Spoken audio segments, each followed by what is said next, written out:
अस्सलाम वालेकुम। आज मार्केट 383 पॉइंट प्लस क्लोज हुई है। बजट का दिन था आज और ज़्यादा मार-धाड़ नहीं देखी गई।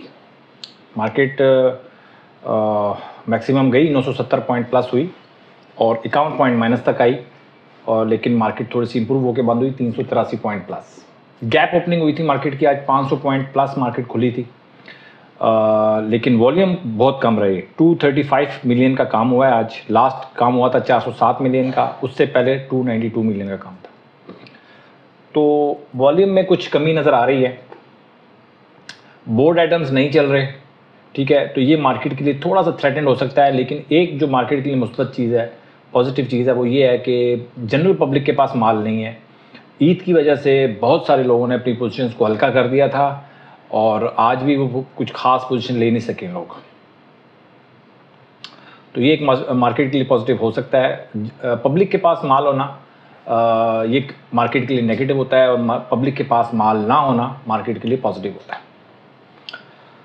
तो ये मिला जुला रुझान है जी मार्केट के अंदर। और जिन्होंने आज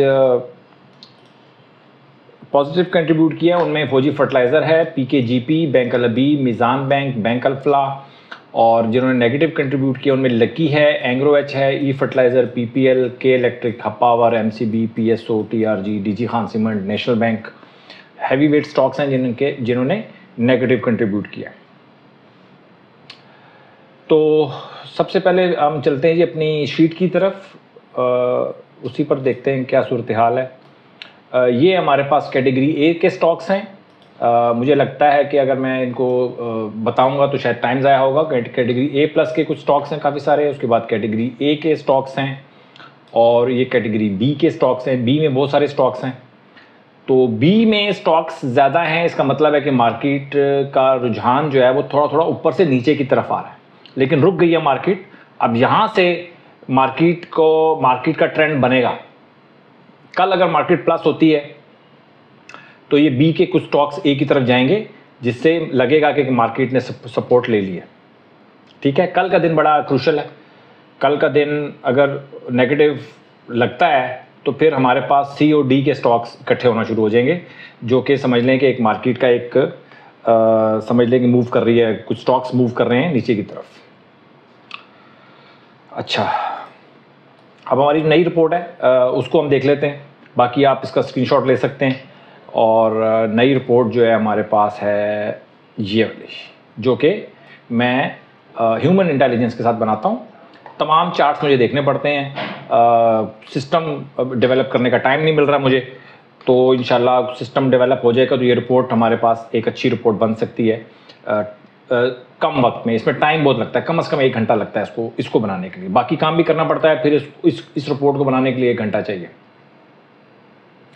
तो कोशिश करेंगे इंशाल्लाह कि आपको ये मुसलसल मिले। मुसलसल मिलने की एक ही शर्त है कि ये जो है ये सिस्टम अगर ये रिपोर्ट बना दे मुझे।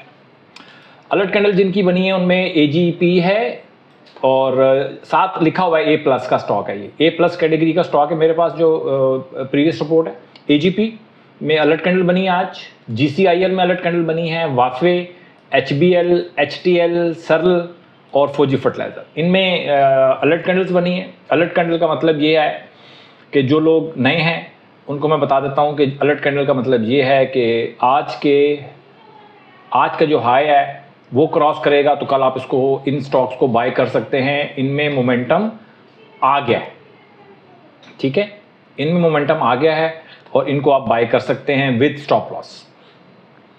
डिस्क्रिप्शन में मैं 4 एपिसोड्स हैं, वो मैं उसका लिंक लगा दूंगा।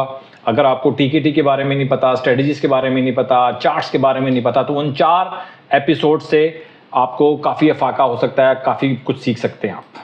ठीक है, सबसे बड़ा इशू ये होता है कि आप किसी भी फील्ड में जाएं, जब भी कोई नई फील्ड आती है, आप उम्र के किसी भी हिस्से में हो, तो आप और दूसरों में जो फ़र्क होता है वो सीखने का फ़र्क होता है सिर्फ। ठीक है, तो अगर आप स्टॉक मार्केट में आए हैं और सीखेंगे नहीं तो आप वहीं के वहीं खड़े रहेंगे जहां पर पहले दिन थे। हो सकता है कि माइनस में चले जाएं आप, क्योंकि स्टॉक मार्केट में काम करने की कुछ कॉस्ट आपको पे करनी पड़ सकती है।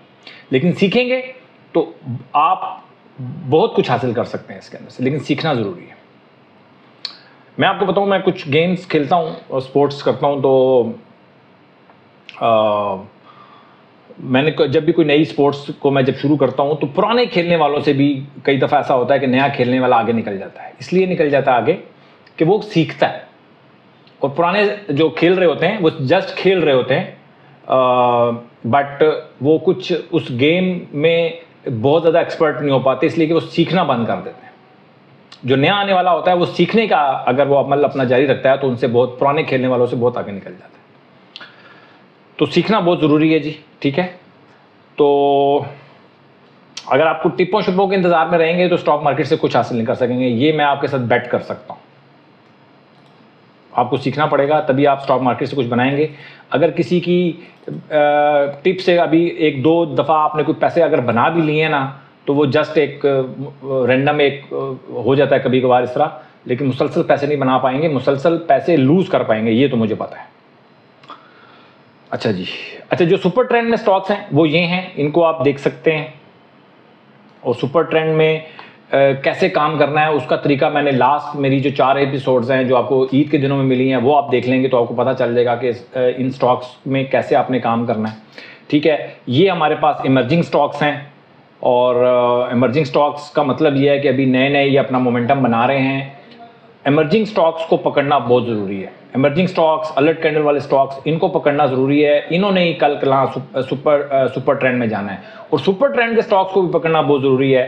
खासकर जो ए कैटेगरी में आ चुके हैं उनको भी पकड़ना बहुत ज़रूरी है कि इन्हीं में ही मूवमेंट बननी है, इन्हीं में ही काम होना है। और बात यह कि इतने सारे स्टॉक्स हैं, आप किन किन स्टॉक्स में काम करेंगे, तो बार बार मैंने कह चुका हूँ कि आप वॉच लिस्ट बनाएं। आपका स्टॉक जब मूव करेगा तभी आपने काम करना है। अगर आपके स्टॉक्स में से कोई काम नहीं कर रहा तो आप आराम से बैठे रहेंगे। यही स्टॉक मार्केट में पैसे बनाने का असूल है। अदरवाइज कितने स्टॉक्स हैं, डेली चलते हैं, 2-4 दिन बाद रुक जाते हैं, आप उनमें पोजीशन ले लेते हैं, फिर आप थक जाते हैं। तो ये एक सांप सीढ़ी का खेल खेलते रहेंगे, इसका कोई फायदा नहीं होगा। आपको अपनी वॉच लिस्ट बनानी पड़ेगी। ये जो स्टॉक्स हैं इमर्जिंग स्टॉक्स कैटेगरी बी, इनको आपने देखने की ज़रूरत नहीं है। 2-3 दिन गुजरे, ये अपनी परफॉर्मेंस देंगे तो ये इमर्जिंग स्टॉक्स में आ सकते हैं। ये सिर्फ जस्ट मैं आपको पॉइंट आउट कर रहा है, लेकिन मैं अपनी पोजीशन नहीं लेने, ठीक है। अच्छा, इसके बाद जो स्टॉक्स हैं हमारे पास, कुछ स्पेशल केस हैं स्टॉक्स के, वो मैं डिस्कस करूंगा, उनके चार्ट्स भी डिस्कस करूंगा। ये स्टॉक्स हैं जी जो वॉल्यूम इनका अच्छा है। Synergy, DCL, FFL, bank of Punjab, ASL, इनका वॉल्यूम अच्छा है, इनमें कुछ मूवमेंट है, मैं इसको देखूंगा। और ये 4 स्टॉक्स हैं, सरल, TRG, GWLC, फैसल बैंक। इनका प्राइस भी अच्छी है और टॉप 20 वॉल्यूम में भी आते हैं। टॉप 20 वॉल्यूम में 4 स्टॉक हैं, इनकी प्राइस उन 20 स्टॉक्स में से 4 स्टॉक्स ऐसे हैं जिनकी प्राइस ज़्यादा है, तो मैं इनको डिस्कस करूंगा इस वजह से। और बाकी ये 5 जो synergy, DCL, FFL, bank of Punjab, ASL, इनमें कुछ मुझे लग रहा है कि कुछ मोमेंटम है, तो इनको मैं ये जो 9 स्टॉक्स हैं इनको डिस्कस करूंगा। इसके अलावा हमारे पास कुछ बिल्टी स्टॉक्स हैं, वो आप देख लीजिएगा, जस्ट मैं पॉइंट आउट कर रहा हूँ, हैं वो लॉस मेकिंग स्टॉक्स, बट आप देख सकते हैं इनको। मेरिट, MERIT, मेरिट, और BGL, बलूचिस्तान ग्लास, ये 2 स्टॉक देख सकते हैं, इनमें कुछ मोमेंटम बन रहा है, बट मैं डिस्कस नहीं करूंगा। लॉस मेकिंग स्टॉक्स हैं। अगर जो लोग जॉबिंग करना चाहते हैं, जो 2-4-5 दिन की ट्रेडिंग करते हैं, वो ये इन स्टॉक्स को देख सकते हैं। लॉन्ग टर्म होल्डिंग वाले इन स्टॉक्स को नहीं देखेंगे क्योंकि लॉस मेकिंग स्टॉक्स हैं। अच्छा जी, सुपर ट्रेंड स्टॉक्स को मैं डिस्कस नहीं कर रहा, इमर्जिंग स्टॉक्स को मैं डिस्कस नहीं कर रहा फिलहाल, और आज मैं सिर्फ ये वाले स्टॉक्स को डिस्कस करूंगा जो के वॉल्यूम जिनके अच्छे हैं। और 4 स्टॉक्स हैं। सबसे पहले सरल को मैं डिस्कस करना चाह रहा हूं।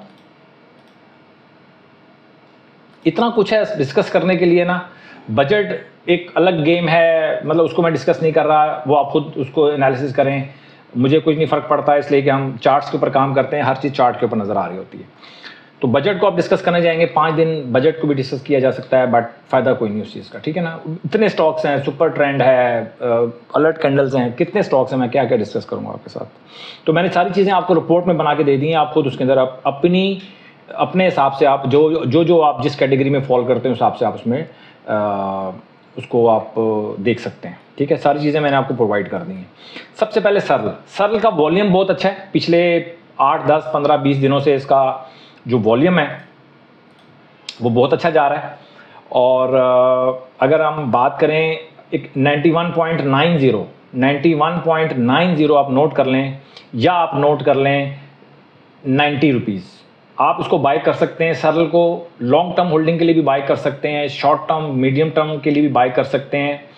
और वॉल्यूम इसका अच्छा है सरल का, और आज इसके अंदर अलर्ट कैंडल भी बनी है सरल के, ठीक है। वॉल्यूम भी अच्छा है, ठीक है जी। और 55 लाख का काम हुआ है, तो उस लिहाज से ये मुझे सरल जो है उस लिहाज से अच्छा लगता है। इसके अलावा मैंने GWLC पहले भी, मैंने गरीबवाल सीमेंट पहले भी डिस्कस किया था। ये भी स्टॉक जो है वॉल्यूम वाइज बहुत अच्छा है, और आज ये ऊपर गया कि नीचे आ गया है 46.53 से ऊपर, ये अच्छा लगता है मुझे। 46.53 से ऊपर अगर रहता है तो ये मुझे अच्छा लगता है, ठीक है जी, गरीबवाल सीमेंट। और इसके बाद TRG की बात करूं, ये मैं जितने भी आज जितना भी एनालिसिस दे रहा हूं ये स्टॉप लॉस वालों के लिए है भाई। सरल को छोड़ के सरल आप बाय कर सकते हैं फॉर लॉन्ग टर्म, बट बाकी जितने भी स्टॉक्स हैं वो सारे के सारे स्टॉप लॉस के लिए है। स्टॉप लॉस में जो लोग काम करते हैं उनके लिए। TRG की बात करें, TRG का भी वॉल्यूम आज अच्छा है, बट मोमेंटम कुछ नहीं है। TRG में मोमेंटम कुछ नहीं है, कोई फ़ायदा नहीं है TRG में काम करने का, अभी आपने रुक जाना है। और फैसल बैंक की बात करें तो फैसल बैंक हाथ से निकल चुका है। हमारी बाइंग जो बनती थी, जो TKT के हिसाब से हमारी जो बाइंग बनती थी वो 53.77 से ऊपर बाइंग बनती थी। आज क्लोज हुआ है 60 रुपये। देखें, एक बड़ी कैंडल बनी, 53.77 हाई लगा। उस वक्त अगर आप देखते तो लगता था यार ये बहुत बढ़ गया, यार कौन इसमें हाथ डालेगा। बट अगर आप TKT को फॉलो करते हुए इस पर हाथ डाल देते तो आपको अच्छा खासा इसमें पैसे बच सकते थे। 12-15% तो बढ़ चुका है वहाँ से। तो जो एग्जिस्टिंग प्राइस होती है उसको देखते हुए कई दफ़ा आप फैसले नहीं कर पाएंगे अगर आप एग्जिस्टिंग प्राइस को देखेंगे। देखिए ना, आप यहाँ पे आपको लग रहा है कि यार आप उसको ले लेना चाहिए, लेकिन 3 जून को जब ये क्लोज हुआ तो शाम को ये फैसला करना बहुत मुश्किल होता है यार, हम 4 जून को अर्ली इन द मॉर्निंग उसको हम ले पाएँ, लें या ना लें, बहुत मुश्किल फैसला होता है। तो आपने ग्राफ को नहीं देखना होता, आपने प्राइस को नहीं देखना होता, आपने अपनी स्ट्रेटजी को देखना होता है। जो स्ट्रेटजी बोले आपने वो काम करना होता है।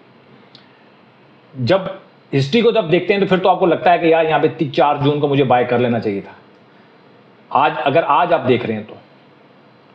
बट 3 जून की शाम आप देखते तो आपको लगता है कि यार ये कैंडल बहुत बड़ी कैंडल बन गई है यार, बहुत मुश्किल है इसमें काम करना, कुछ थोड़ा नीचे आएगा तो बाय कर लेंगे, वो नीचे आएगा नहीं। तो ये एक साइकोलॉजी, नफ्सियात, इस नफ्सियात के ऊपर काबू पाने की ज़रूरत है। इसके बाद हम बात करते हैं सिनर्जी की। सिनर्जी को मैं इसलिए डिस्कस कर रहा हूँ कि इसमें वॉल्यूम बहुत ज़्यादा है, इसके अलावा कोई ख़ास बात नहीं है इसके अंदर। हाँ, अगर ये 8 रुपये 8 पैसे क्रॉस कर जाता है, 8 रुपये 3 पैसे ये आज क्लोज हुआ है, 8 रुपये 10 पैसे। देखें, आपके पास 2 रास्ते हैं। सबसे पहला रास्ता तो ये है कि 8 रुपये 8 पैसे क्रॉस करें, या 8 रुपये 10 पैसे क्रॉस करें, 8 रुपये 11-12 पैसे क्रॉस करें तो आप उसको बाय कर लें, या आप 8 रुपये 12 पैसे से ऊपर क्लोजिंग आने दें।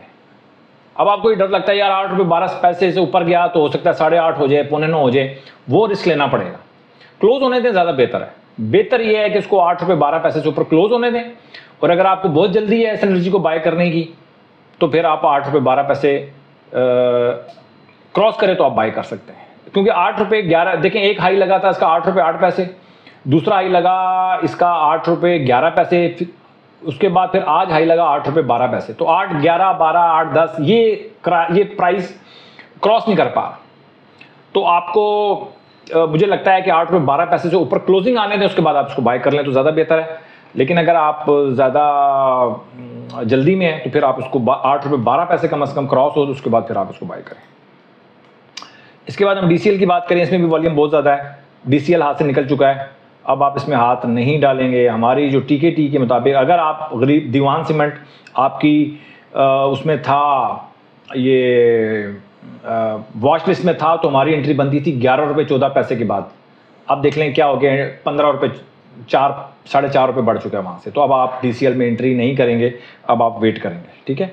इसी तरह FFL की बात की जाए तो FFL में हमारी एंट्री बनती है 17 रुपये 8 पैसे में एंट्री बन चुकी है। आज क्लोज हुआ है 17 रुपये 30 पैसे, तो इतना ज़्यादा दूर नहीं गए, 2-3 दिन और अच्छे लगा के तो सुपर ट्रेंड में चला जाएगा, इमर्जिंग स्टॉक में है, अदरवाइज ये सुपर ट्रेंड में चला जाएगा, आप लेट हो जाएंगे। जब 2-4 दिन में बढ़ जाएगा फिर हर बंदा कह रहा होगा, पूछ रहा होगा यार FFL लेना चाहिए नहीं लेना चाहिए, उस वक्त कोई फायदा नहीं होगा। पैसे देने हैं यानी कि स्टॉप लॉस अगर देना है तो आपको इसी लेवल के ऊपर देना पड़ेगा, इससे ऊपर जाके स्टॉप लॉस देने का फायदा नहीं है। बैंक ऑफ पंजाब की बात करें तो बैंक ऑफ पंजाब भी मोमेंटम बना रहा है, मोमेंटम बना रहा है और मेरे हिसाब से 10 रुपये 20 पैसे से ऊपर ये अच्छा है। 10 रुपये 55 पैसे हाई लगा है, 10 रुपये 37 पैसे क्लोज हुआ है। बैंक ऑफ पंजाब भी कुछ ना कुछ लग रहा है कि 3-4 दिनों में 3 दिनों में कुछ ना कुछ बेहतर परफॉर्म कर रहा है, मोमेंटम बन सकता है। बहुत अरसा इसने अच्छा मोमेंटम बनाया, अच्छा गेम किया, बट तकरीबन 3 महीने हो गए हैं उसको डाउनवर्ड ट्रेंड को, और अब कुछ बेहतर हो रहा है। 3 दिनों से कुछ मसला बेहतर नज़र आ रहा है इसके अंदर, बैंक ऑफ पंजाब के अंदर। इसको नोट रखें, कल अगर परफॉर्मेंस दे तो बैंक ऑफ पंजाब आप उठा सकते हैं अगर ये आपकी वॉच लिस्ट में है। इसी तरह आयशा स्टील है जी, आयशा स्टील सुपर ट्रेंड में जा रहा है, वॉल्यूम भी बहुत अच्छा है, वॉल्यूम इसका टूट नहीं रहा बल्कि मज़ीद बेहतर होता चला जा रहा है।